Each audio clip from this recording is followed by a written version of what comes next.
बिस्मिल्लाहिर्रहमानिर्रहीम। IMF के मुज़ाकरात का आज आखिरी दिन है। IMF पाकिस्तान से क्या चाहता है?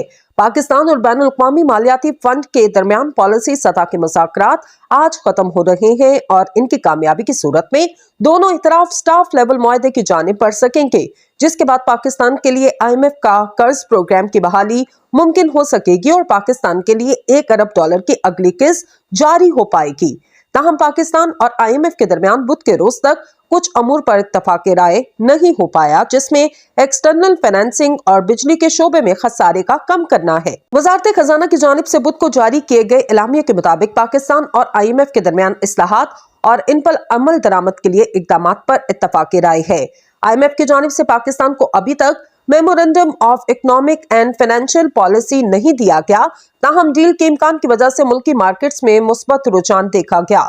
जुमेरात को स्टॉक मार्केट में 500 पॉइंट से ज्यादा का इजाफा देखा गया, जबकि डॉलर की कीमत में 3 रुपए से ज्यादा की कमी भी देखी गई। नाज़रीन, अब बात करेंगे कि IMF पाकिस्तान से आखिर क्या चाहता है। IMF की जानिब से अब तक जो मुतालबात सामने आए हैं, इनके मुताबिक सबसे बड़ा मुतालबा मुल्क का मालियाती खसारा कम करना है, जिसके लिए IMF की जानिब से मुख्तलिफ मुतालबात पेश किए गए, जिनमें इजाफी रेवेन्यू इकट्ठा करने के अलावा मुख्तलिफ शोबों को दी जाने वाली सब्सिडी का खात्मा भी है। पाकिस्तान की जानिब से इजाफी रेवेन्यू बढ़ाने के लिए पेट्रोलियम मसनूआत पर लेवी बढ़ा दी गई और इसके बाद पावर सेक्टर में बिजली के टैरिफ बढ़ाने पर रजामंदी इख्तियार की गई।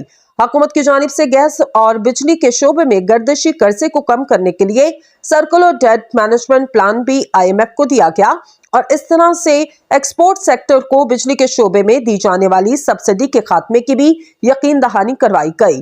31 जनवरी से शुरू होने वाले मुज़ाकरात में पहला दौर टेक्निकल मुज़ाकरात का था और बुध को पॉलिसी लेवल मुज़ाकरात का आगाज हुआ, जिनका आखिरी दिन आज जुमेरात को है।